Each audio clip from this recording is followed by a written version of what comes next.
الحمد لله حمدا كثيرا أولا وآخرا، والصلاة والسلام على حبيبه دائما وسرمدا. أما بعد، فأعوذ بالله من الشيطان الرجيم. بسم الله الرحمن الرحيم. يا أيها الناس اتقوا ربكم الذي خلقكم من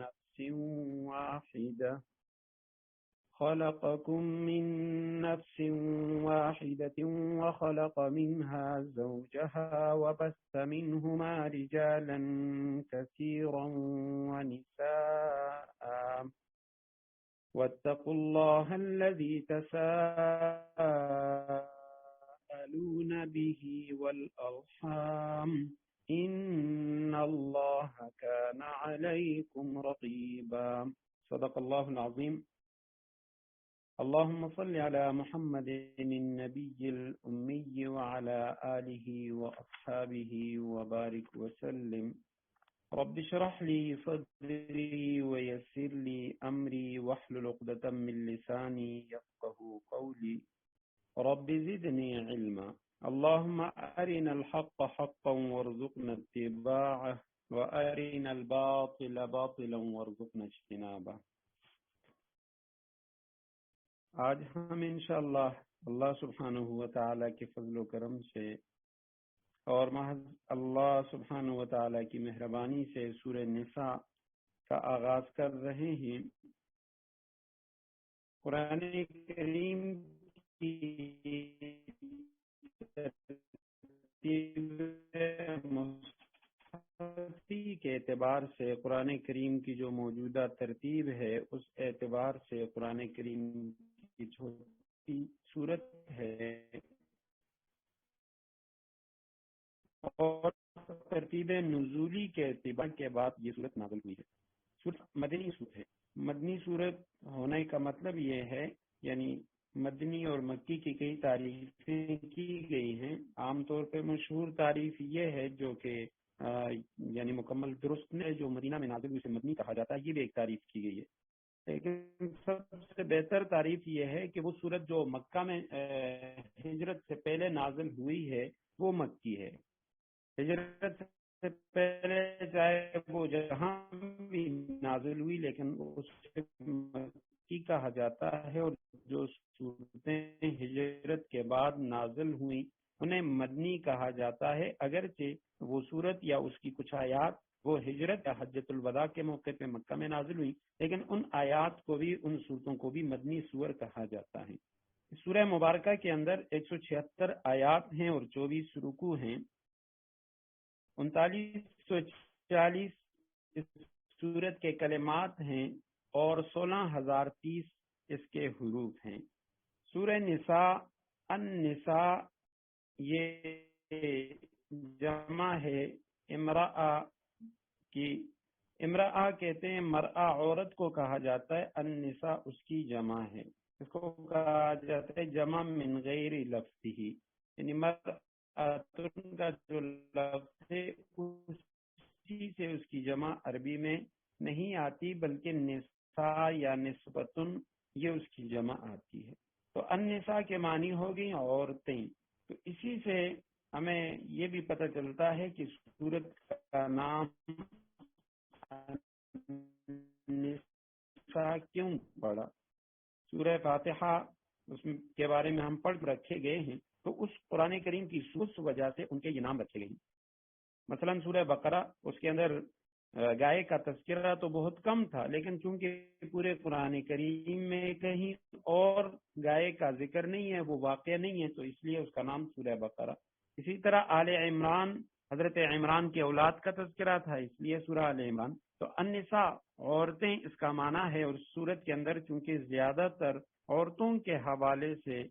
جو مسائل ہیں ان کے مہر کے، نکاح کے حوالے سے، تو ان مسائل کی وجہ سے اس سورت کا نام سورۃ النساء رکھا گیا ہے۔ اس سورت کا تعارف یہ ہے کہ یہ سورت ہجرت کے بعد ابتدائی سالوں میں نازل ہوئی ہے۔ ابتدائی سالوں کا مطلب یہ ہے یعنی یہ جنگ بدر کے بعد، بعض حضرات فرماتے ہیں کہ جنگ احد کے بعد سے لے کر تقریباً سن 5 ہجری کے آخر تک یہ اس سورت کی جو آیات ہیں ان کا نزول ہوا۔ اکثر جو حصہ ہے وہ جنگ بدر کے بعد ہے، اور یہ وہ وقت تھا کہ جب مدینہ منورہ کے اندر آپ صلی اللہ علیہ وسلم نے میثاق مدینہ کا معاہدہ بھی کر لیا تھا، اور صحابہ کرام کے درمیان اخوت و بھائی چارہ وہ بھی قائم ہو چکا تھا۔ تو مدینہ منورہ کے اندر ایک نوزائیدہ مسلمان ریاست وہ یعنی قائم ہو چکی تھی، لیکن چونکہ اس کے وہ اپنے ابتدائی مراحل میں تھی تو اس لیے مختلف مسائل سے دوچار تھی۔ زندگی کا ایک نیا ڈھانچہ وہ ابھر رہا تھا جس کے لیے مسلمانوں کو اپنی عبادت کے طریقوں، اخلاق و معاشرت سے متعلق جو تفصیلی ہدایات تھیں ان کی ضرورت تھی۔ تو چونکہ کسی بھی معاشرے کی جو بنیاد ہے وہ ایک مستحکم خاندانی ڈھانچہ ہوتا ہے، اس لیے یہ جو صورت مبارکہ ہے اس کے اندر خاندانی معاملات کے بارے میں مفصل احکام ہیں، اور خاندانی نظام اس کا چونکہ اہم ستون وہ عورت ہے تو اس لیے عورتوں کے بارے میں تفصیلی احکامات عطا کیے گئے، اور سورت کا نام بھی عورتوں کے نام پر النساء۔ پوری سورت کا خلاصہ یہ ہے کہ اس کی جو پہلی آیت کریمہ ہے اس میں حضرت آدم علیہ السلام کی تخلیق اور اولاد آدم کی تخلیق کا ذکر ہے۔ آیت نمبر 2 سے یتیموں کے حقوق کا تذکرہ شروع ہوتا ہے، یتیموں کے حقوق کا تحفظ ہے، اور آیت نمبر 7 سے لے کر 14 تک میراث کے تفصیلی احکام ہیں، اور پھر آگے آیت نمبر 35 سے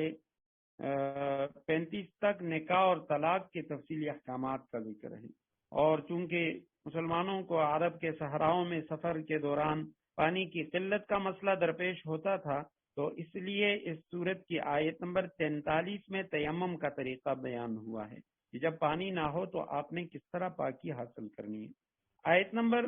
44 سے 57 اور پھر 153 تا 175 یہودیوں کی بدعمالیوں کا اور مسلمانوں کے خلاف جو ان کی سازشیں ان کا ذکر ہے، اور اسی کے اندر یہ آیت 171 سے 75 تک عیسائیوں کو بھی خطاب میں شامل کیا گیا اور انہیں عقیدہ تثلیث کے بجائے توحید کی دعوت دی گئی ہے۔ آیت نمبر 58 سے 58 اور 59 یہ جو دو آیتیں ہیں ان میں سیاست اور حکمرانی کے متعلق ہدایات دی گئی ہیں۔ آیت نمبر 60 تا 70 10 آیات، اور پھر 137 تا 152 منافقین کی بدعمالیوں کو واضح کیا گیا ہے۔ آیت نمبر 71 تا 96 جہاد کے احکام ہیں، اور پھر ان میں خصوصاً 92 اور 93 یہ جو دو آیات ہیں ان میں قتل کی سزاؤں کا ذکر ہے۔ آیت نمبر 97 سے 100 تک ہجرت کے مسائل کا ذکر ہے، اور آیت نمبر 101 میں سفر میں جو نماز قصر ادا کی جاتی ہے جو اللہ سبحانہ و تعالیٰ کی طرف سے رخصت دی گئی ہے اس کا تذکرہ ہے، اور آیت نمبر 102 103 میں جہاد کے دوران نماز خوف کا طریقہ بیان ہوا ہے۔ جہاد کے دوران اگر مسلمان جماعت سے نماز ادا کریں تو اس کا طریقہ کار کیا ہونا چاہیے اس کا تذکرہ ہے۔ آیت نمبر 105 تا 115 مختلف جو تنازعات مسلمانوں کے درمیان جو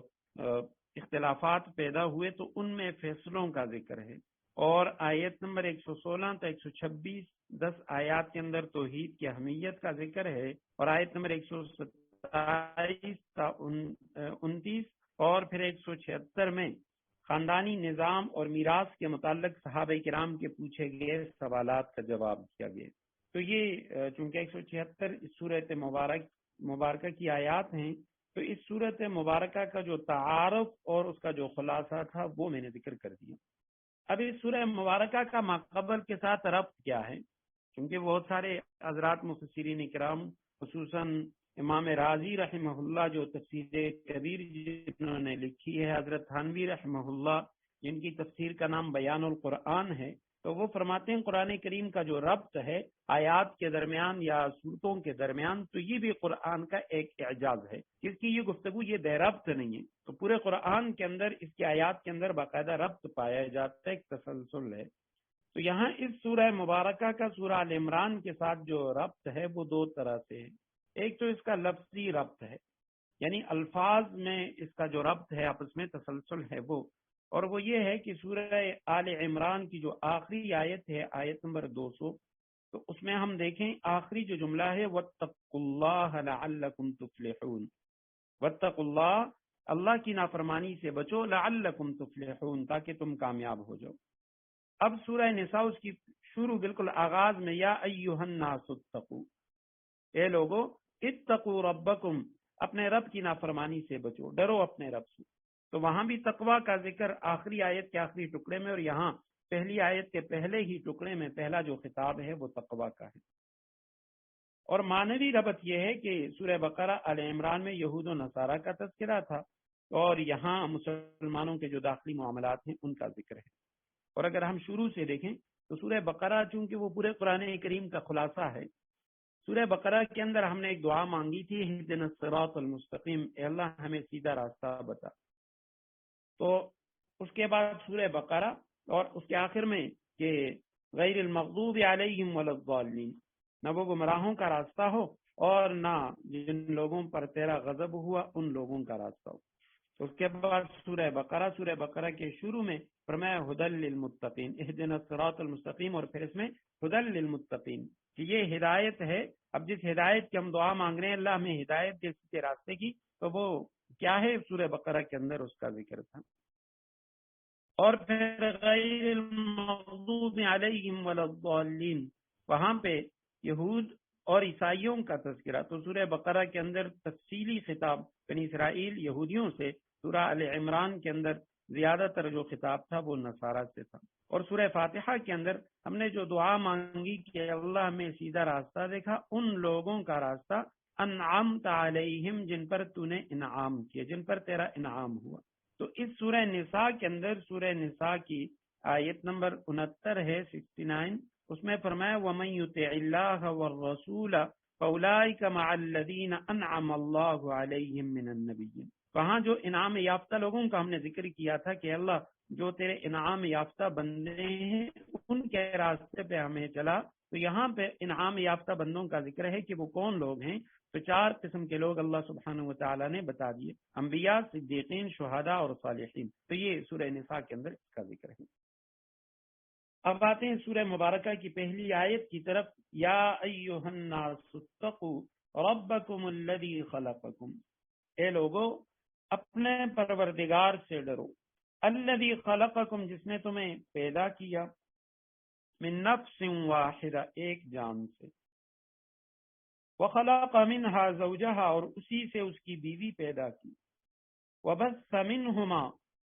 اور پھیلا دیے ان دونوں سے، رجالا کثیرا، بہت سے مرد، و نساء، اور عورتیں، ان دونوں سے بہت سے مرد اور عورتیں دنیا میں پھیلا دیے۔ واتقوا اللہ الذی، اور اللہ سے ڈرو، الذی تساءلون بہ، جس کا واسطہ دے کر تم ایک دوسرے سے اپنے حقوق مانگتے ہو، سوال کرتے ہو۔ والارحام، اور رشتہ داریوں کی حق تلفی سے ڈرو۔ ان اللہ کان علیکم رقیبا، یقین رکھو اللہ تمہاری نگرانی کر رہا ہے۔ یا ایھا الناس، اے لوگو،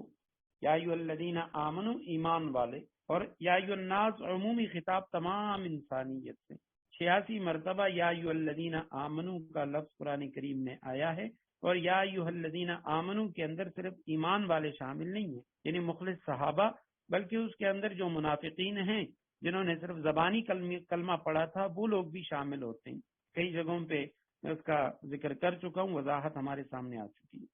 تو یہاں عمومی خطاب ہے، یا ایھا الناس، اے لوگو، اتقوا ربکم، تقوی اختیار کرو اپنے رب کا۔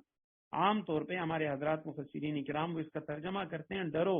ربکم، اپنے رب سے، لیکن قرآن کریم کے اندر یہ جو ڈر کے لیے کئی طرح کے الفاظ آ چکے ہیں، خوف کا لفظ بھی ہے، تقوی کا لفظ بھی ہے، اور الفاظ بھی ہیں۔ تو تقوی کے اصل جو لغوی معنی ہے، یہ جو وقایتی اس کا مجرد ہے، تو اس کے معنی ہوتے ہیں کہ بچانا، جیسے ہم کہتے ہیں قنا عذاب النار، اے اللہ ہمیں آگ کے عذاب سے بچا، ہمیں جہنم کے عذاب سے بچا، تو وہ قنا کے معنی ہے بچا، قیس سے بچا۔ اور باب افتعال سے اتقا یتقی، اس کے معنی ہوتے ہیں بچنا۔ تو تقوی کے اصل معنی ہے اللہ سبحانہ و تعالیٰ کی نافرمانی سے بچنا۔ اے لوگو اتقوا ربکم، بچو اپنے رب کی نافرمانی سے، یا جس طرح عام ترجمہ کیا جاتا ہے کہ ڈرو اپنے رب سے، تو اصل میں یہاں یعنی یہ ڈر والا معنی نہیں ہے، معنی یہ ہے کہ رب کا تقوی اختیار کرو، رب کی نافرمانی سے بچو۔ رب کے معنی پروردگار بھی ہیں اور رب کا معنی مالک بھی ہے۔ الذی، وہ رب، وہ اللہ، وہ مالک، خلق، جس نے پیدا کیا، کم، تمہیں، من نفس واحدہ، ایک نفس سے، ایک جان سے تمہیں پیدا کیا۔ وخلق منہا، چونکہ نفس مؤنث ہے عربی میں، اس لیے اس کی جو صفت ہے وہ واحدہ مؤنث آ چکی ہے۔ وخلق، اور پیدا کیا، منہا، اسی نفس سے، زوجہا، اس کا جوڑا۔ یہ زوج کا جو لفظ ہے یہ جن حیوانات میں نر اور مادہ پایا جاتا ہے تو ان میں ہر ایک دوسرے کا زوج کہلایا جاتا ہے۔ نر کے مقابلے میں مادہ کو زوج کہا جاتا ہے اور مادہ کے مقابلے میں نر زوج۔ حیوانات کے علاوہ جو دوسری اشیاء ہیں ان میں جو جفت ہوتا ہے تو جفت جو چیزیں ہوتی ہیں جوڑا، تو اس کو زوج کہا جاتا ہے، جیسے موزے ہیں یا جوتے وغیرہ، تو ان کا جو جوڑا ہوتا ہے دونوں کے لیے زوج کا لفظ آتا ہے۔ لیکن جو حیوانات ہیں تو ان میں نر کے مقابلے میں مادہ اور مادے کے مقابلے میں نر، ان کے لیے زوج کا لفظ آتا ہے۔ تو خلق منہا، پیدا کیا اس سے، اس نفس سے، زوجہا، اس کا جوڑا، یعنی اس کا مادہ۔ تو منہا سے نفس واحدہ حضرت آدم علیہ السلام مراد ہیں، اور زوجہا سے ان کی بیوی حضرت حوا۔ وبث منہما، بث کے معنی اس نے بکھیرا، اس نے پھیلا دیا، واحد مذکر غائب کا صیغہ ہے، اور اس نے پھیلایا، منہما، ان دونوں سے، جو نفس واحدہ اور اس کے زوج حضرت آدم اور حوا دونوں سے، رجالن کثیرن، رجال رجل کی جمع ہے، یہ رجل مرد کو کہا جاتا ہے، اور اگر اسی لفظ کو ہم رجل را کے زیر کے ساتھ اور جیم ساکن کے ساتھ پڑھیں تو وہ عربی میں پاؤں کے لیے لفظ استعمال ہوتا ہے۔ تو رجل مرد کو کہا جاتا ہے، اس کی جمع رجال، کثیرن بہت سارے، نساء اور بہت ساری عورتیں پیدا کی۔ واتقوا اللہ، آخر میں پھر فرمائے کہ بچو اپنے رب کی نافرمانی سے۔ الذی تساءلون بہ الارحام، وہ اللہ، تساءلون بہ، تم باہم سوال کرتے ہو جس کے نام سے، جس کے نام پر تم ایک دوسرے سے سوال کرتے ہو، ایک دوسرے کو واسطے دیتے ہو۔ والارحام، یہ اس لفظ کا جو عطف ہے وہ اللہ سبحانہ وتعالی کے نام پر ہے، اتقوا اللہ کے اندر جو اللہ ہے اس پر ہے، یعنی بچو اللہ سبحانہ وتعالی کی نافرمانی سے، والارحام، اور بچو قطریمی سے، قطریمی سے رشتہ داریوں کی حق تلفی سے بچو۔ ارحام یہ رحم کی جمع ہے، اور رحمن کا جو لفظ ہے یہ اصل میں کہا جاتا ہے کہ عورت کے پیٹ کا وہ حصہ جس میں بچہ پیدا ہونے سے پیشتر وہ جہاں رہتا ہے شکم مادر میں، جہاں پلتا ہے تو اس کو رحم کہا جاتا ہے۔ اور پھر یہی جو لفظ ہے استعارہ کے طور پہ یہ قرابت کے معنی میں استعمال ہوتا ہے، تو یہاں پہ اس کا معنی ہوگا ارحام کا کہ قطریمی سے بچو، جو قریبی رشتہ دار ہیں ان سے تعلق ختم کرنے سے، رشتہ داریوں کی حق تلفی سے بچو۔ ان اللہ کان علیکم رقیبا، یقیناً اللہ سبحانہ وتعالی تمہاری نگرانی کر رہا ہے۔ رقیباً کے معنی نگہبان، خبر رکھنے والا، محافظ، منتظر۔ تو اللہ سبحانہ وتعالی تمہاری نگرانی کر رہا ہے، اللہ سبحانہ وتعالی تم پر نگران ہے۔ سب سے پہلے تو آیت کریمہ میں اتقوا ربکم، اپنے رب کی نافرمانی سے بچو، تقوی کا ذکر کئی بار ہم پڑھ چکے ہیں۔ حضرت عمر رضی اللہ تعالیٰ عنہ کا حضرت ابی بن کعب رضی اللہ تعالیٰ عنہ سے سوال تقوی کے بارے میں، انہوں نے فرمایا کہ تقوی، مثال سے انہوں نے سمجھایا کہ کوئی ایسا راستہ ہے کہ جس میں راستے کے دونوں طرف کانٹے ہی کانٹے، جھاڑیاں ہیں، اور تم اس راستے پہ جا رہے ہو، تو جس طرح تم اپنے کپڑوں کو وہاں ان جھاڑیوں سے بچاؤ گے اور ان کانٹوں سے بچاؤ گے تو اور بچ کے چلو گے، فرمایا اسی طرح تقوی یہ ہے کہ دنیا کے اندر تمہارے دائیں بائیں ہر طرف گناہ ہی گناہ ہیں، تو ان گناہوں سے اپنے آپ کو بچا کے چلنا، یہ تقوی ہے۔ خلقکم من نفس واحدہ، جس اللہ نے تمہیں پیدا کیا نفس واحدہ سے، ایک نفس سے، مراد حضرت آدم علیہ السلام کے، اللہ سبحانہ وتعالی نے تم سب کو حضرت آدم علیہ السلام سے پیدا کیا، جس کو اللہ سبحانہ وتعالی نے اپنے ہاتھ سے پیدا کیا۔ وخلق منہا زوجہا، اور اس سے اس کا جوڑا پیدا کیا۔ تو یہاں خلق منہا زوجہا سے بعض حضرات فرماتے اے من نفسہا، کہ حضرت آدم علیہ السلام کے نفس سے اللہ سبحانہ و تعالیٰ نے اس کی بیوی کو پیدا کیا۔ اور بعض حضرات وہ فرماتے ہیں کہ یہاں پہ خلق منہا زوجہا سے مراد یہ ہے کہ اس کے نفس سے نہیں بلکہ خلق منہا زوجہ یعنی اس کے جنس میں سے، جیسے حضرت آدم علیہ السلام انسانوں کے جنس میں سے تھے، تو اسی طرح کے انسان اللہ سبحانہ و تعالیٰ نے اس کے لیے اس کی بیوی بنائی۔ اب حضرت حوا علیہ السلام کی جو پیدائش ہے وہ کس طرح ہوئی، تو اس میں اختلاف ہے۔ کوئی بھی اس طرح کی صحیح روایت ہمیں نہیں ملتی کہ جس سے یہ پتہ چلے کہ ان کی ولادت وہ کس طرح ہوئی، پیدائش کس طرح ہوئی۔ البتہ حضرت ابن عباس رضی اللہ تعالیٰ عنہما کا قول ہے، وہ فرماتے ہیں کہ حضرت حوا علیہ السلام ایک مرد یعنی آدم علیہ السلام سے پیدا ہوئی اور ان کی بائیں پسلی سے۔ اور بائبل کے اندر یہ لکھا ہے، جو اسرائیلی روایات ہیں اس کے مطابق لکھا ہے کہ حضرت آدم علیہ السلام جنت میں وحشت محسوس کر رہے تھے، تو ایک مرتبہ وہ سوئے ہوئے تھے تو اللہ سبحانہ و تعالیٰ نے ان کی ایک پسلی نکالی، بائیں پسلی، اور اس سے حضرت حوا کو پیدا کیا، اور وہ جو جگہ تھی وہ گوشت سے اللہ سبحانہ و تعالیٰ نے بھر دی۔ تو اس طرح ان کی پیدائش ہوئی۔ اور بعض حضرات ایک حدیث مبارکہ جو بخاری و مسلم کی روایت ہے، آپ صلی اللہ علیہ وسلم نے فرمایا کہ عورت کی ولادت وہ پسلی سے ہوئی، اور پسلی کا جو سب سے زیادہ ٹیڑھا پن ہوتا ہے، سب سے زیادہ جو ٹیڑھا حصہ ہے وہ اوپر والا حصہ ہوتا ہے۔ اور اسی روایت میں آپ صلی اللہ علیہ وسلم نے فرمایا اگر تم اس کے ساتھ اپنے ازدواجی جو روابط ہے وہ اسی طرح رکھو تو یعنی یہ ہے کہ تم رکھ سکتے ہو، لیکن اگر تم اسے ٹھیک کرنے کی کوشش کرو گے تو تم اسے توڑ دو گے۔ اور پھر فرمایا کہ اس کا توڑنا وہ طلاق ہے۔ تو یہاں اس روایت سے بعض حضرات نے یہ دلیل لی ہے کہ اس میں بھی ضلع کا لفظ ہے، پسلی کا ذکر ہے، تو اسے وہ جو اسرائیلی روایت ہے اس کی تائید ہوتی ہے۔ جبکہ بعض علماء نے فرمایا کہ یہ تشبیہ ہے، آپ صلی اللہ علیہ وسلم نے عورت کی جو طبیعت اور فطرت ہے اس کے اندر جو کجی ہے تو اس کو آپ صلی اللہ علیہ وسلم نے پسلی سے تشبیہ دی ہے، اور باقی ولادت کا اس سے کوئی تعلق نہیں ہے، اور ولادت کا اس میں کوئی بھی اشارہ نہیں ہے۔ فرمایا اللہ سبحانہ و تعالیٰ نے حضرت آدم سے حضرت حوا کو پیدا کیا، وَبَثَّ مِنْهُمَا رِجَالًا كَثِيرًا وَنِسَاءً، اور پھر اللہ سبحانہ و تعالیٰ نے ان دونوں سے بہت سارے مرد اور عورت وہ پیدا کیے اور پھیلا دیے زمین کے اندر۔ ڈرو اللہ سے، بچو اللہ کی نافرمانی سے، تساءلون بہ، جس اللہ سبحانہ و تعالیٰ کے واسطے سے تم سوال کرتے ہو، اللہ کا واسطہ دے کر تم ایک دوسرے سے سوال کرتے ہو۔ یعنی جب یہاں کہیں کوئی شخص مظلوم ہو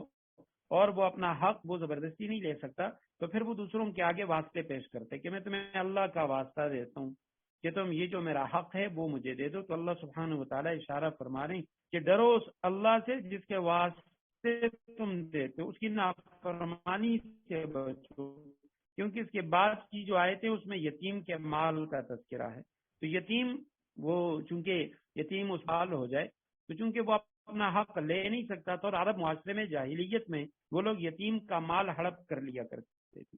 تو اللہ سبحانہ و تعالیٰ فرماتے ہیں اس اللہ کی نافرمانی سے بچو کہ جب تم مظلوم ہوتے ہو تو تم ایک دوسرے کو اللہ کے واسطے دیتے ہو۔ والارحام، اور اسی طرح رشتہ داریوں کی حق تلفی سے بھی بچو، رشتہ قطع کرنا، قطع رحمی سے بچو۔ ارحام تشریح ہم کر چکے ہیں، اور صلہ رحمی اور اس کے مقابلے میں قطع رحمی، صلہ رحمی کے آپ صلی اللہ علیہ وسلم نے بہت سارے فضائل بیان کیے، اور قطع رحمی پہ بہت ساری وعیدیں آپ صلی اللہ علیہ وسلم نے بیان فرمائی۔ ایک حدیث مبارکہ میں آپ صلی اللہ علیہ وسلم نے فرمایا کہ من احب ان یبسط له فی رزقی وینسى له فی اثری فلیصل رحمہ، جس شخص کو یہ بات پسند ہو کہ اس کے رزق میں کشادگی پیدا ہو، اس کا رزق کشادہ ہو، فراخی ہو اس کو، اور اس کی عمر دراز ہو، تو اسے چاہیے کہ صلہ رحمی کرے۔ یعنی صلہ رحمی آخرت میں اس پہ جو اجر ملنا ہے، آخرت کا ثواب وہ تو ہے ہی، دنیا میں اللہ سبحانہ و تعالیٰ دو فائدے یہ عطا کرتے ہیں کہ رزق کی تنگی دور ہو جاتی ہے اور عمر میں برکت ہوتی ہے۔ عبداللہ ابن سلام رضی اللہ تعالیٰ عنہ یہودیوں کے بہت بڑے عالم تھے اور مسلمان ہوئے، تو وہ فرماتے ہیں کہ نبی کریم صلی اللہ علیہ وسلم جب مدینہ تشریف لائے اور میں حاضر ہوا تو آپ صلی اللہ علیہ وسلم کے وہ مبارک کلمات جو سب سے پہلے میرے کانوں میں پڑے وہ یہ تھے کہ یا ایھا الناس افشوا السلام، لوگوں ایک دوسرے کو کثرت سے سلام کیا کرو، اطعموا الطعام، اللہ کی رضا کے لیے لوگوں کو کھانا کھلایا کرو، وصلوا الارحام، اور صلہ رحمی کیا کرو، صلوا باللیل والناس نیام، ایسے وقت میں نماز کی طرف سبقت کیا کرو، نماز پڑھو جب عام لوگ نیند کے مزے میں ہوں، یعنی تہجد کی نماز ادا کرو، تدخل الجنت بسلام، یاد رکھو ان امور پر عمل کر کے تم حفاظت اور سلامتی کے ساتھ بغیر کسی رکاوٹ کے جنت میں پہنچ جاؤ گے۔ حضرت میمونہ رضی اللہ تعالیٰ عنہ کی روایت ہے کہ انہوں نے اپنی ایک باندی کو آزاد کر دیا تھا، آپ صلی اللہ علیہ وسلم کے سامنے اس کا ذکر ہوا تو آپ صلی اللہ علیہ وسلم نے فرمایا اگر تم اپنے ماموں کو دے دیتی تو تمہارے لیے زیادہ ثواب ہوتا، کیونکہ وہ مستحق تھے، محتاج تھے۔ تو آپ صلی اللہ علیہ وسلم نے فرمایا کہ اگر تم یہ لونڈی، تمہیں اس کی ضرورت نہیں تھی، تم آزاد کر رہی تھی، اگر اس کے حوالے کر دیتی تو اس میں تمہارے لیے زیادہ ثواب تھا۔ اور ایک اور روایت میں آپ صلی اللہ علیہ وسلم نے فرمایا کہ کسی محتاج کی مدد کرنا، صدقہ دینا وہ صدقہ ہے، اور اپنے کسی عزیز، اپنے کسی قرابت دار کی مدد کرنا تو وہ دو طرح کے صدقوں پر مشتمل ہے، اس میں ڈبل اجر ہے، ایک صدقے کا ثواب اور دوسرا صلہ رحمی کا۔ اور اس کے مقابلے میں آپ صلی اللہ علیہ وسلم نے قطع رحمی پر بہت ساری وعیدیں سنائیں۔ ایک روایت میں فرمایا کہ لا يدخل الجنت قاطع، جو آدمی رشتہ داری کو قطع کرتا ہے، حقوق قرابت کی رعایت نہیں کرتا، وہ جنت میں نہیں جائے گا۔ اور دوسری روایت میں فرمایا لا تنزل الرحمہ علی قوم فیہ قاطع رحم، اس قوم پہ اللہ کی رحمت نہیں اترے گی جس میں کوئی قطع رحمی کرنے والا موجود ہے۔ آپ صلی اللہ علیہ وسلم نبوت ملنے سے پہلے غار حرا میں عبادت کیا کرتے تھے، اور جب پہلی مرتبہ جبریل امین آئے آپ صلی اللہ علیہ وسلم کے پاس وحی لے کے، آپ صلی اللہ علیہ وسلم گھبرائے ہوئے جو گھر آئے،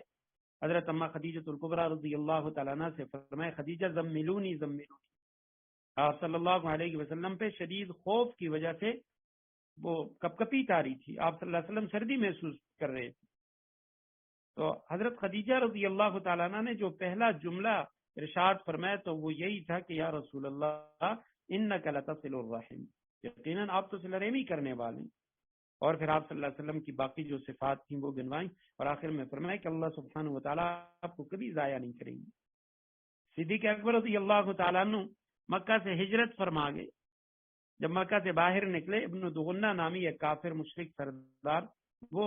سامنے آئے، حضرت صدیق اکبر رضی اللہ تعالیٰ عنہ سے پوچھا ابو بکر کدھر جا رہے؟ انہوں نے کہا کہ میں نے مکہ چھوڑ دیا، مکہ والوں کی طرف سے جو مصائب پریشانیاں مجھے ملی اس پر میں نے مکہ چھوڑ دی۔ تو اس نے بھی وہی جملہ دہرایا جو حضرت خدیجہ رضی اللہ تعالیٰ عنہ نے آپ صلی اللہ علیہ وسلم کے لیے دہرایا، انک لتصل الرحم وتحمل الکل وتکسب المعدوم وتعین علی نوائب الحق، کہ آپ تو صلہ رحمی کرنے والے، غریبوں کو کما کر دینے والے، بے کسوں کی مدد کرنے والے، تو ایسا نہیں ہو سکتا کہ آپ مکہ چھوڑ کے چلے جائیں اور پھر اپنے امان میں وہ حضرت صدیق اکبر رضی اللہ تعالیٰ عنہ کو واپس مکہ لے کر آئے۔ فرمایا بچو اس اللہ کی نافرمانی سے تساءلون بہ، کہ جس اللہ کا واسطہ دے کر تم ایک دوسرے سے اپنے حقوق مانگتے ہو، والارحام، اور رشتہ داریوں کی حق تلفی سے بچو، ان اللہ کان علیکم رقیبا، یقین رکھو اللہ تمہاری نگرانی کر رہا ہے۔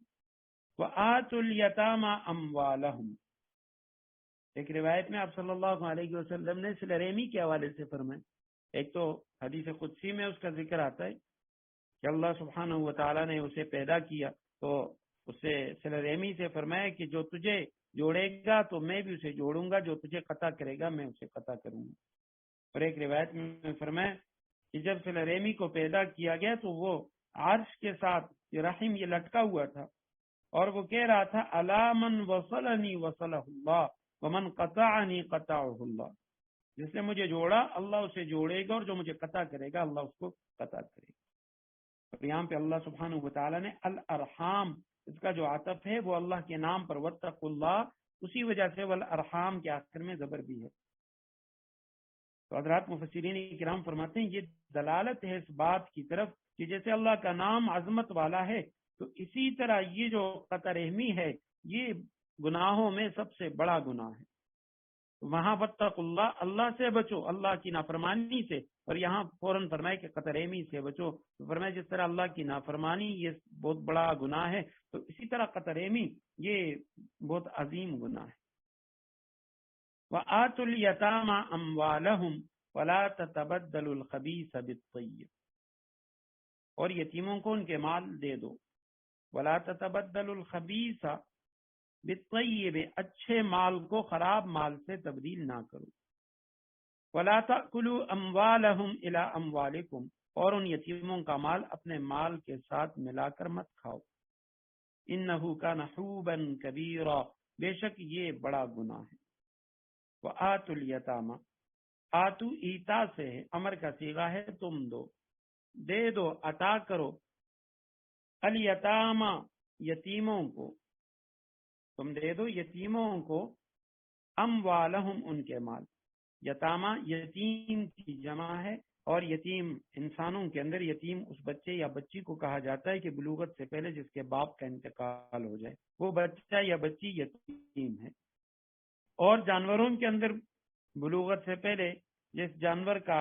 اس کی ماں کا انتقال ہو جائے تو اسے یتیم کہا جاتا ہے. اور سیپی کے اندر جو موتی اکیلا ہو، اصل میں یتیم کے معنی یکتا، کیونکہ یتیم وہ بھی باپ کے سائے کے بغیر رہ جاتا ہے، اکیلا رہ جاتا ہے، تو اس لیے اسے یتیم کہا جاتا ہے. تو سیپی کے اندر جو موتی اکیلا ہو، ایک موتی ہو، اس کو در یتیم کہا جاتا ہے، کیونکہ وہ بہت زیادہ قیمتی ہوتا ہے. تو یتیموں کو دے دو اموالہم، ان کے مال. ولا تتبدلوا، اور تم تبدیل نہ کرو، نہیں کا صیغہ ہے تبدل سے، تبدیل کرنا، تم نہ بدل ڈالو. الخبیث، خراب مال، ردی مال، بالطیب، اچھے مال کے مقابلے میں. عمدہ مال اور جو خراب مال ہے اس کو تبدیل نہ کرو، اچھے مال کو خراب مال میں تبدیل نہ کرو، عمدہ کو جو ردی ہے اس میں تبدیل نہ کرو. ولا تاکلوا، اور مت کھاؤ، اموالہم، ان کا مال، یتیموں کا مال، الی اموالکم، اپنے مالوں کے ساتھ ملا کر. انہو کان، یقیناً یہ جو یتیموں کا مال کھانا ہے یہ حوباً کبیرہ، حوب کہتے ہیں گناہ کو، وبال کو. حضرت عبداللہ ابن عباس رضی اللہ تعالیٰ عنہ فرماتے ہیں یہ حوب اصل میں حبشی زبان کا لفظ ہے جس کے معنی ہے بڑا گناہ. تو حوباً کے معنی ہوگی جرم کا ارتکاب کرنا، بڑا گناہ کرنا. کبیر کا لفظ اس کے ساتھ صفت آ گیا، تو حوباً کبیرہ، بڑا گناہ، یقیناً بے شک یہ بڑا گناہ ہے. تو یتیموں کو ان کا مال دے دو اور اسے تبدیل نہ کرو. تو سب سے پہلی بات تو یہ ہے کہ یہاں بھی یتیموں کے بارے میں ذکر ہے، اس کے بعد دوسری آیت میں بھی، اور سورہ بقرہ کی آیت نمبر 220 میں وہاں ہم پڑھ چکے ہیں کہ صحابہ کرام نے آپ صلی اللہ علیہ وسلم سے سوال کیا تھا، یسألونک عن الیتامی قل اصلاح لہم خیر. وہ آیت بعد میں نازل ہوئی. یہ جو آیت کریمہ ہے یہ پہلی ہے جس میں فرمایا لا تاکلوا اموالہم الی اموالکم، ان کے مالوں کو اپنے مال کے ساتھ ملا کر مت کھاؤ. تو صحابہ کرام وہ پریشان ہو گئے کہ یتیموں کے لیے الگ کھانا پکانا، انہی کے مال میں سے بعض اوقات وہ ضائع بھی ہو جاتا ہے، بچ جاتا ہے، تو اس کے لیے ہم کیا کریں گے. تو صحابہ کرام بہت زیادہ محتاط ہو گئے. اس موقع پہ وہ آیت نازل ہوئی قل اصلاح لہم خیر وان تخالطوہم فاخوانکم فی الدین واللہ یعلم المفسد من المصلح، کہ اگر تم ان کے مال کو اپنے مال کے ساتھ یعنی کھانے پکانے میں ملا بھی لو تو اس میں کوئی حرج نہیں ہے، لیکن واللہ یعلم المفسد من المصلح، یہ خیال رکھنا کہ تم یہ جو کام کر رہے ہو یہ اصلاح کے لیے، ان کے مال کی حفاظت کے لیے، ایسا نہ ہو کہ ان کے مال کو ضائع کرنے یا ان کے مال کو خود کھانے کے لیے تم ایسی ترکیب بناؤ. تو فرمایا کہ ایک تو ان کے مال، یتیموں کا مال ان کو دے دو. دوسری بات لا تتبدل الخبیث بالطیب، ایسا بھی نہ کرو کہ ان کا جو اچھا مال ہے، عمدہ مال، وہ اپنے خبیث مال کے ساتھ تبدیل کرو کہ جی اس کی اتنی یہ چیزیں تھیں اور اس کے بدلے میں نے یہ دے دی، ایسا بھی نہ کریں. اور ولا تأکلوا اموالہم الی اموالکم، ان کے مال کو اپنے مال کے ساتھ ملا کر بھی مت کھائیں. کھانے سے مراد صرف کھانا نہیں ہے، جس طرح اردو میں ہم یہ لفظ استعمال کرتے ہیں کہ فلاں شخص وہ فلاں کا سارا مال کھا گیا، اس کا مطلب ہوتا ہے کہ مال ہڑپ کرنا. تو آپ اس کے مال کو ہڑپ نہ کریں، یقیناً یہ بہت بڑا گناہ ہے. بقیہ ابو اللیث سمرقندی نصر ابن محمد ان کا نام ہے، 375 ہجری میں ان کا انتقال ہوئے۔ وہ فرماتے ہیں کہ غطفان قبیلے کا ایک شخص تھا، تو اس کے بارے میں یہ آیت کریمہ نازل ہوئی جس نے اپنے یتیم بھتیجے کا مال کھایا تھا، اس کا جو مال تھا وہ اس نے ہڑپ کیا تھا۔ بخاری شریف میں ایک روایت ہے، آپ صلی اللہ علیہ وسلم نے فرمایا 7 ہلاک کرنے والی چیزوں سے اپنے آپ کو بچاؤ۔ وہ چیزیں جو ہلاک کرنے والی ہیں اس میں ایک چیز آپ صلی اللہ علیہ وسلم نے یتیم کے مال کے بارے میں فرمایا کہ یہ ہلاک کرنے والا ہے، تو لہٰذا یتیم کے مال کے قریب نہ جاؤ۔ امام ابن ماجہ رحمہ اللہ، محمد ابن یزید القزوینی ان کا نام ہے، وہ فرماتے ہیں حدیث مبارکہ ہے کہ تمہارے گھروں میں سے بہترین گھر وہ ہے کہ جس میں ایک یتیم ہو اور یتیم کے ساتھ اچھا سلوک ہو، اور بدترین گھر وہ ہے جس میں کوئی یتیم ہو اور اس کے ساتھ برا سلوک ہو۔ امام احمد ابن حنبل رحمہ اللہ، مسند احمد ان کی کتاب حدیث کی، وہ روایت کرتے ہیں مسند احمد میں کہ آپ صلی اللہ علیہ وسلم سے ایک صحابی نے دل کی سختی کی شکایت کی۔ آپ صلی اللہ علیہ وسلم نے فرمایا یتیم کے سر پر ہاتھ پھیرو، مسکین کو کھانا کھلاؤ، اس سے تمہارے دل کی جو سختی ہے وہ ختم ہو جائے گی، دل کے اندر رقت اور نرمی پیدا ہوگی۔ فرمایا نہ تو ان کے مال کو کرو کھڑے کو کھوٹے کے ساتھ، عمدہ کو خراب کے ساتھ، اور نہ اپنے مالوں کے ساتھ ملا کر ان کے مالوں کو ضائع کرو، یقیناً یہ بہت بڑا گناہ ہے۔ وَإِنْ خِفْتُمْ أَلَّا تُقْسِطُوا فِي الْيَتَامَى، اور اگر تمہیں یہ اندیشہ ہو، خوف ہو، اللہ تقسطوا فی الیتامى کہ تم یتیموں کے بارے میں انصاف سے کام نہیں لے سکو گے، فانکحوا ما طاب لکم، تو ان سے نکاح کرنے کے بجائے دوسری عورتوں میں سے کسی سے نکاح کر لو، ما طاب لکم جو تمہیں پسند آئیں، من النساء عورتوں میں سے، مثنا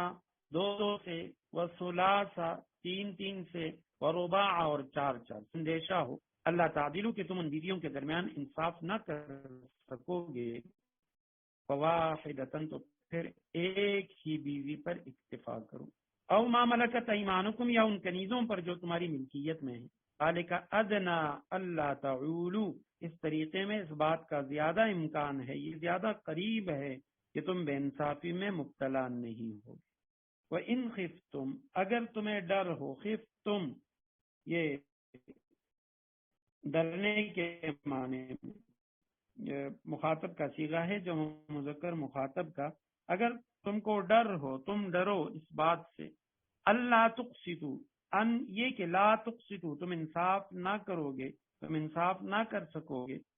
فی الیتامى یتیموں کے حقوق میں، یتیموں کے بارے میں انصاف سے کام نہیں لے سکو گے، فانکحوا پس نکاح کرو، امر کا صیغہ ہے جمع حاضر کا، ما طاب، طاب طیب سے ہے، تمہیں بھلا معلوم ہو جو تمہیں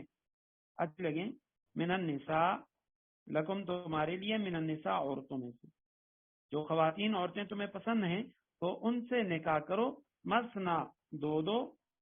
ثلاثا 3، رباع 4، مثنا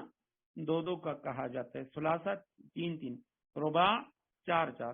فَإِنْ خِفْتُمْ پس اگر تمہیں ڈر ہو، تمہیں اندیشہ ہو، ان لا تعدلو، اللہ اصل میں ہے ان، اس بات کا اندیشہ ڈر ہے، لا تعدلو کہ تم انصاف نہیں کر سکو گے، فواحدۃ پس ایک نکاح کرو، او یا ما ملکت جو مالک ہیں، ایمانکم تمہارے دائیں ہاتھ، یمین سے ہے، یمین دائیں ہاتھ کو کہا جاتا ہے، تمہارے دائیں ہاتھ جن کے مالک ہیں، یعنی جو تمہاری کنیزیں ہیں، لونڈیاں ہیں، تو ان پہ گزارا کرو، ذالک ادنا یہ زیادہ قریب ہے،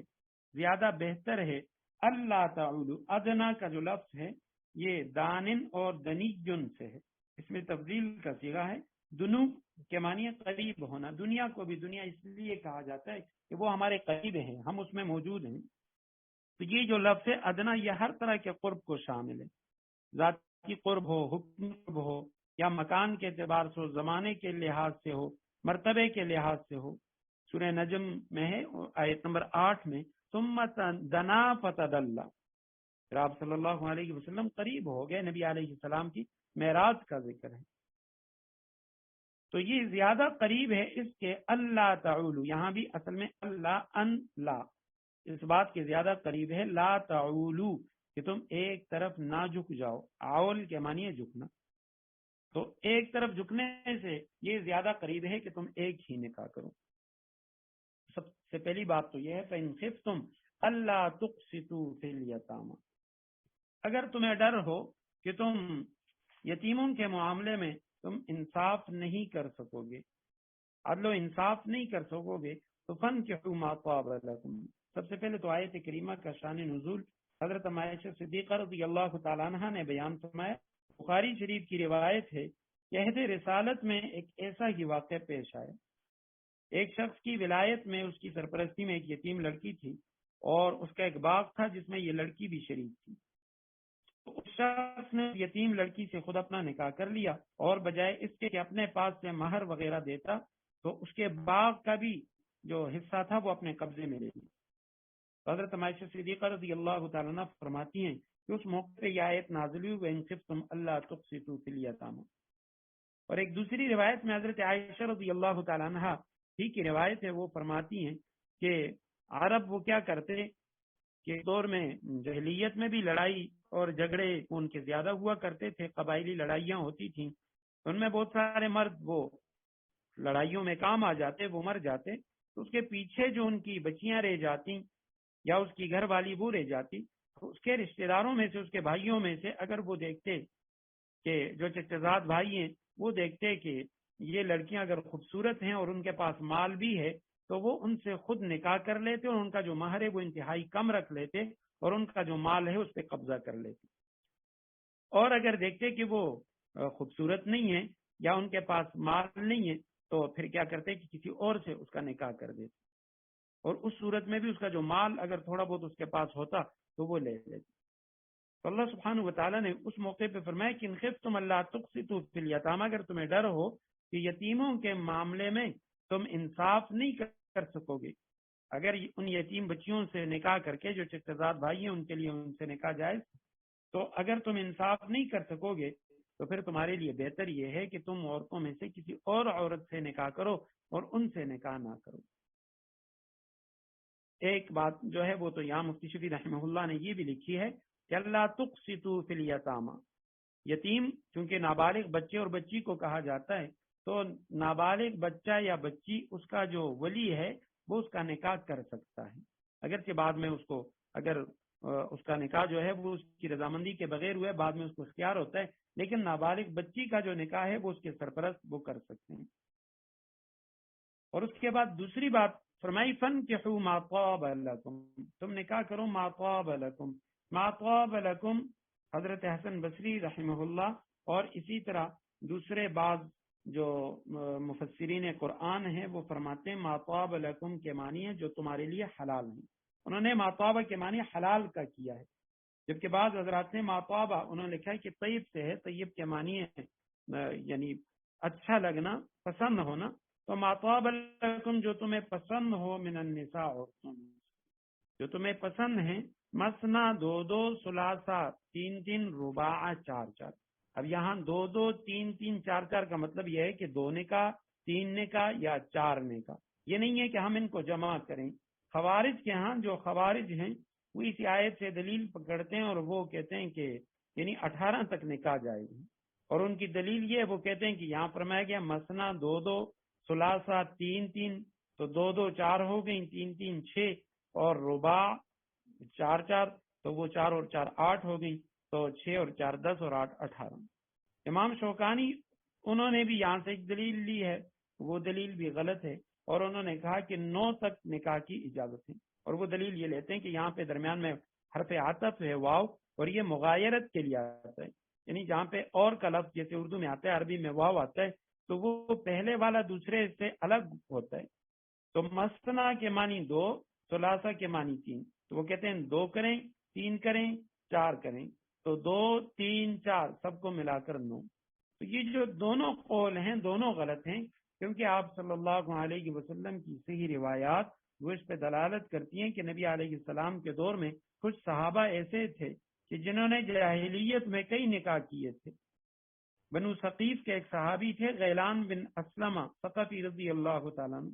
مسلمان ہوئے تو اس وقت ان کے نکاح میں 10 عورتیں تھیں اور وہ بھی مسلمان ہو گئیں۔ آپ صلی اللہ علیہ وسلم نے قرآنی حکم کے مطابق ان کو حکم دیا کہ ان 10 میں سے 4 کو منتخب کر لیں اور باقی کو طلاق دے کر آزاد کر لیں۔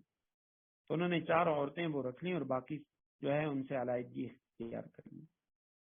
اور ایک روایت میں یہ بھی آتا ہے کہ حضرت فاروق اعظم رضی اللہ تعالیٰ عنہ کے دور میں اسی صحابی نے ان کے زمانے خلافت میں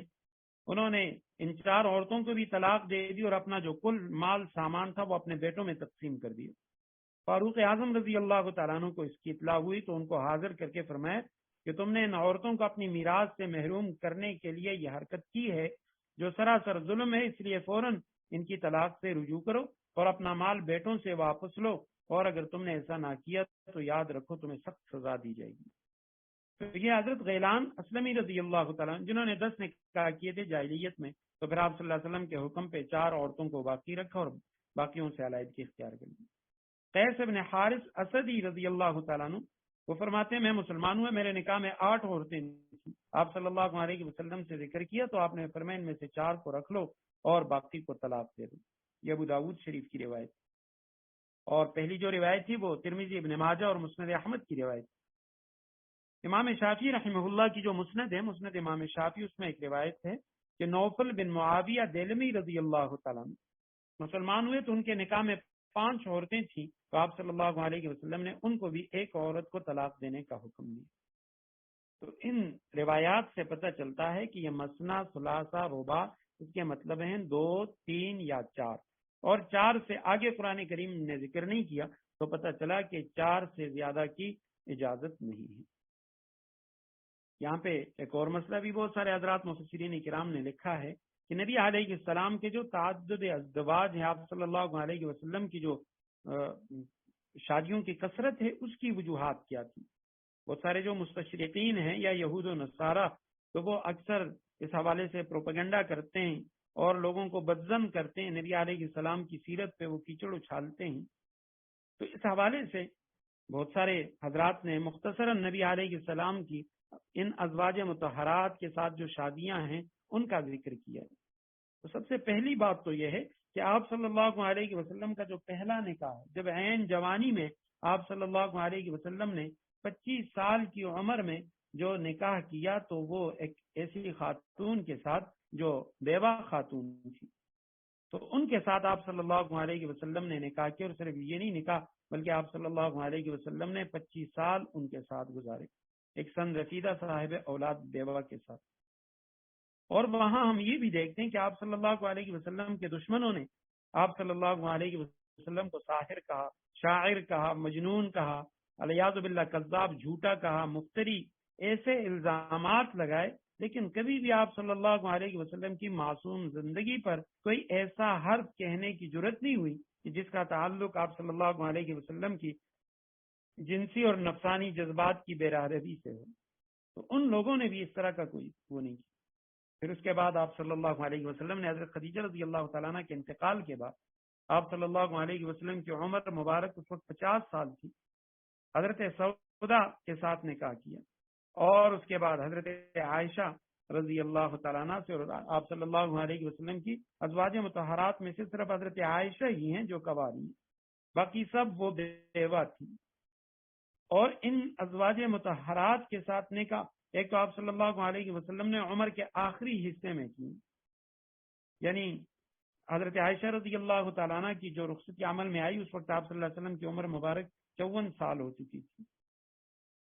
اور پھر اس کے بعد باقی جو ازواج مطہرات ہیں ان سے نکاح۔ تو اس میں ایک جو اہم وجہ وہ تو یہ تھی کہ آپ صلی اللہ علیہ وسلم کی جو نجی زندگی ہے، خانگی زندگی ہے، ازواج مطہرات کے ساتھ جو تعلقات ہیں، آل اولاد کی جو پرورش ہے،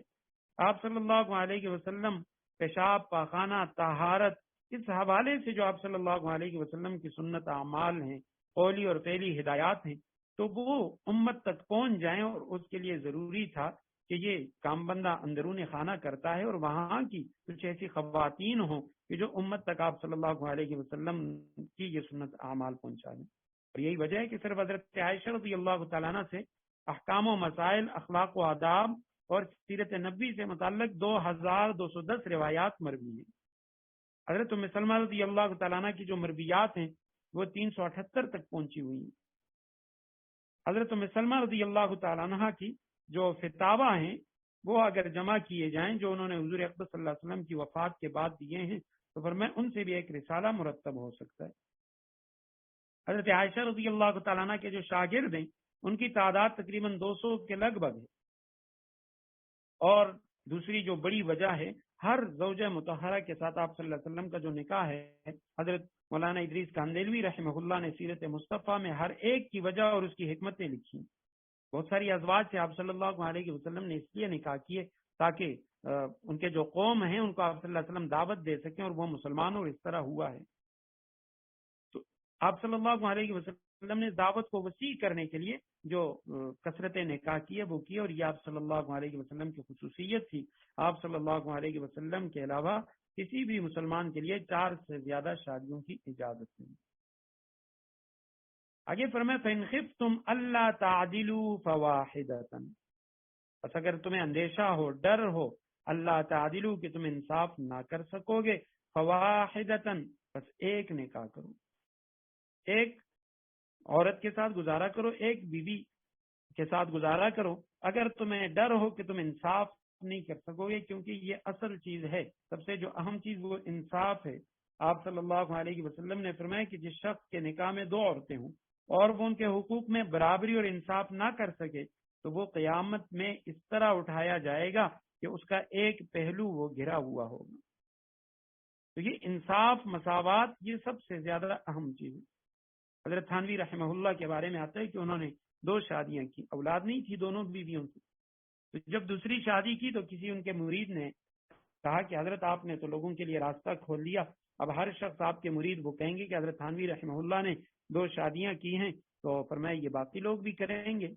حضرت تھانوی رحمہ اللہ فرمانے لگے کہ جو لوگ میری زندگی سے واقف ہوں گے تو جب وہ مجھے دیکھیں گے تو یہ میری دوسری شادی کرنا، یہ ان کے لیے راستہ میں نے کھولا نہیں بلکہ میں نے ان کے لیے راستہ بند کر دیا۔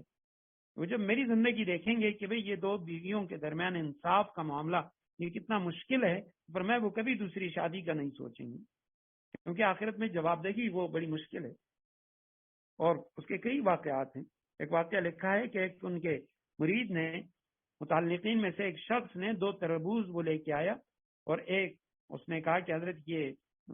جو آپ کی بڑی گھر والی ہے ان کے لیے، اور یہ دوسرا جو ہے یہ دوسری گھر والی۔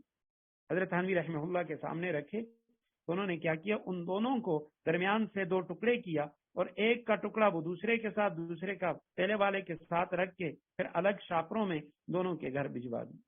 وہ مرید کہنے لگا حضرت میں تو 2 اس لیے لے کے آیا تھا کہ ایک گھر میں جائے، دوسرے گھر میں۔ حضرت تھانوی رحمہ اللہ فرمانے لگے مجھے تو نہیں معلوم کہ ان میں سے ہو سکتا ہے ایک میٹھا ہو اور ایک پھیکا ہو،